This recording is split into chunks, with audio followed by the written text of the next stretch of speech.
வணக்கம். நான் கீதா அன்பழகன் பேசுகிறேன். இன்றைக்கி என்ன பதிவு நம்ம பார்க்க போகிறோம் அப்படின்னா, இந்த சித்ரா பௌர்ணமியை தான். அதாவது சித்ரா பௌர்ணமி பற்றி நான் 3 பதிவுகள் போட்டிருக்கேன். அது எப்படி வழிபாடு செய்யணும், அன்று 12 ராசிக்காரர்கள் எந்த மாதிரி தானங்கள் கொடுத்தா சிறப்பாக இருக்கும் அப்படின்னும், அன்று ஒரு தீப வழிபாடு, மகாலட்சுமி கடாட்சம் கொண்ட தீபம்.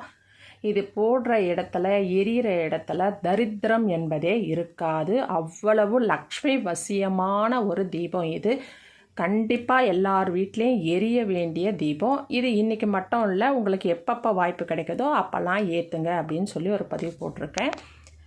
இப்போ என்ன பதிவு நம்ம பார்க்க போகிறோம் அப்படின்னா, நம்மளுடைய தீராத கடன், நாள்பட்ட கடன், நீண்ட நாளாக அந்த கடன் அடையவே மாட்டேங்குது. என்ன தான் நம்ம முயற்சி செஞ்சாலும் ஏதாவது ஒரு தடங்கள் வருது, அந்த கடனை அடைக்க முடியலை. இல்லை ஒரு நகையை விற்கிறேன், அந்த நகையை மீட்கலான்னு நினைக்கிறேன், ஆனால் என்னால் மீட்க முடியலை. தொடர்ந்து வட்டி கட்டிக்கொண்டே வர முடிகிறதே கண்டி, ஆனால் அதை நான் மீட்டு வீட்டுக்கு எடுத்துகிட்டு வர முடியல அப்படின்னு நினைக்கிறவங்க இந்த சித்ரா பௌர்ணமி நாளில், அதுவும் செவ்வாய்க்கிழமையாக வர்றது தான் ரொம்ப விசேஷம். அதாவது செவ்வாய்க்கிழமையே கடன் அடைப்பதற்கு உகந்த நாள். அன்றைய நாளில் நம்ம எந்த கடனாக இருந்தாலும் சரி, அது வீட்டு கடனாக இருக்கலாம், தனிநபர் கடனாக இருக்கலாம், கல்வி கடனாக இருக்கலாம், நகைக்கடனாக இருக்கலாம், எதுவாக இருந்தாலும் அன்று கடன் அடைப்பதற்கு மிகவும் சிறந்த நாள். அப்பேற்பட்ட நாளே பௌர்ணமியோடு சேர்ந்து வருகிறது. அந்த பௌர்ணமியும் சித்ரா பௌர்ணமியாக சேர்ந்து வருகின்றது. அது ரொம்ப விசேஷமானது. ஏன்னா செவ்வாய் வீட்லேயே தங்கத்துக்கு சொந்தமான குருவும் கூட உட்கார்ந்துருக்கிற நேரத்தில் இந்த பௌர்ணமி பிறக்கிறது. அதுவும் செவ்வாய்க்கிழமையில் பிறக்கிறது. அதனால் இது ரொம்ப பாசிட்டிவ் எனர்ஜி. இது ஃபுல்லாகவே அன்றைக்கி ரொம்ப வைப்ரேஷன் உள்ள நல்ல தெய்வீக ஆற்றல் நிறைந்த நாள் அன்று நாம் என்ன விஷயம் செஞ்சாலும் அது நமக்கு கைமேல் பலன் கிடைக்கும். சரிங்களா? அன்றைய நாளில் நம்ம கடன் அடைப்பதற்கு என்ன செய்யலாம் அப்படின்னா, இது எல்லாருக்கும் தெரிஞ்சது தான். நிறைய பேருக்கு தெரிஞ்சிருக்கும், தெரியாதவர்களுக்காக இந்த பதிவு. அதாவது முதல்ல ஒரு வெள்ளை கலர் பேப்பர், கோடு போடாத பேப்பர் எடுத்துக்கோங்க. அந்த பேப்பரில் நீங்கள் யார்கிட்ட வாங்கியிருக்கீங்களோ, தனிநபர்கிட்ட வாங்கியிருக்கேன்னா அவர் பேர், அவருக்கு கொடுக்க வேண்டிய எத்தனை லட்சம் அப்படின்னு எழுதுங்க, எவ்வளோ காசோ. அதே மாதிரி இல்லை உங்கள் பேங்க்கில் வாங்கியிருக்கீங்க அப்படின்னா பேங்க் பேரை போடுங்க. இல்லை நகைக்கடன் என்றால், இந்த நகையை நான் இத்தனை 1000க்கு வச்சுருக்கேன், இல்லை இத்தனை லட்சத்துக்கு வச்சுருக்கேன், நான் இதை மீட்டு எடுத்துகிட்டு வரணும் அப்படின்னு அதை எழுதுங்க. உங்கள்கிட்ட எதற்காக நீங்கள் இப்போ கடன் கொடுக்க முடியுமோ அந்த ஒரே ஒரு கடனை எழுதுங்க அந்த பேப்பரில். எழுதிட்டு அது 1 லட்சமாக இருக்கலாம், 10 லட்சமாக இருக்கலாம், எவ்வளோ வேணாலும் இருக்கலாம். ஆனால் உங்களால் குறைஞ்சபட்சம் ஒரு 1000 ரூபாய், ஒரு 500 ரூபாவாவது கண்டிப்பாக அன்றைக்கி எடுத்து நீங்கள் கட்டுற மாதிரி இருக்கணும். அதனால் நீங்கள் அன்றைக்கி அதில் ஒரு 1000 ரூபாய் வச்சுடுங்களேன்.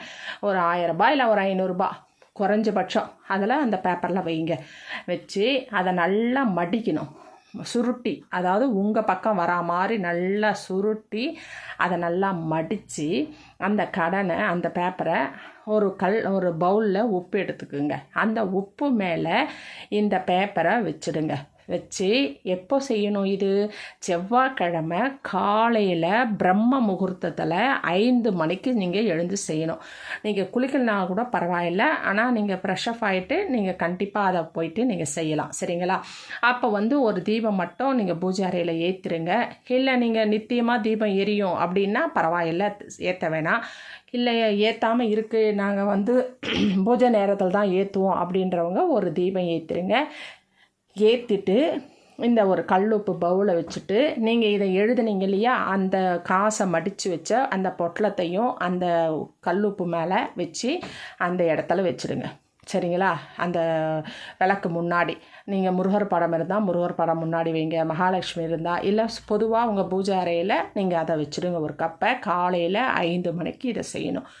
இதை செஞ்சு வச்சுட்டு அதுக்கப்புறம் என்ன செய்யணும் அப்படின்னா, அன்றைய பொழுது, அன்று செவ்வாய்க்கிழமை பௌர்ணமி, மற்ற விஷயங்கள்லாம் நீங்கள் செய்யுங்க, எது செய்யணுமோ அதெல்லாம் செய்யுங்க.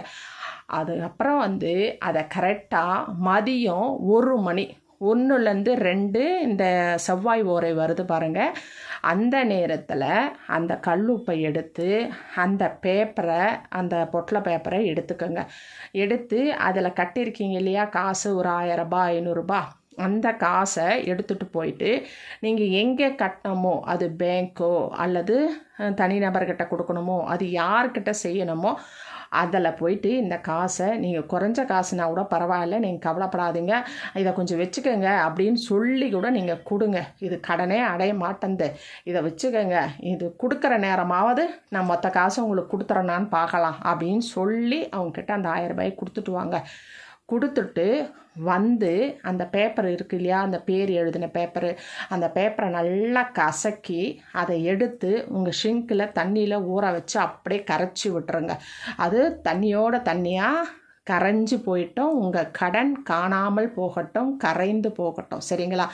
ஓடுற தண்ணி, ஆறு அது மாதிரிலாம் இருந்தால் கூட விடலாம். நீங்கள் அப்படிலாம் போக முடியல அப்படின்னா கூட உங்கள் ஷிங்க்லேயே அந்த தண்ணி பேப்பரை வந்து நல்லா கரைஞ்சிடும். சரிங்களா? அதனால் அதை நல்லா ஊற வச்சு உங்கள் கையால் நல்லா கசக்கி கரைச்சி விட்டுருங்க. அந்த கடன் காணாமல் போகட்டும். மறுநாள் காலையில் அந்த உப்பு வச்சுருக்கீங்க இல்லையா, அதை மறுநாள் காலையில் எடுத்து அந்த உப்பை நீங்கள் ஷிங்கில் கரைச்சி விட்டுருங்க. இன்றைக்கி செவ்வாய்க்கிழமை உப்பு கரைக்காதீங்க, மறுநாள் புதன்கிழமை அந்த உப்பை எடுத்து காலையில் நீங்கள் அதை கரைச்சிடுங்க. சரிங்களா? இது மாதிரி நீங்கள் எப்பப்போ காசு கொடுக்கணும்னு நினைக்கிறீங்களோ, ஒரு தொகையோ இல்லை ஒரு வட்டியோ இல்லை ஏதோ ஒன்று நீங்கள் எடுத்துகிட்டு போயிட்டு கட்டணும் அப்படின்னு நினைக்கிறீங்க, ஒருத்தர் கடன் கொடுக்கணும் அப்படின்னு நினைக்கிறீங்கன்னா, இதே மாதிரி பேர் எழுதி ஒரு அந்த கடனோட தொகையை எழுதி அதை வந்து அதில் நீங்கள் கொடுக்க வேண்டிய பணத்தை அதில் வச்சு மடித்து அந்த உப்பு மேலே வச்சு அந்த சுவாமி படம் கட்ட பூஜை அறையில் நீங்கள் பிரார்த்தனை பண்ணிக்கின்னு அன்றைக்கி மதியம் 1 மணிலேருந்து 2 மணிக்குள்ளே செவ்வாய்க்கிழமையில் கொடுக்க பாருங்கள்.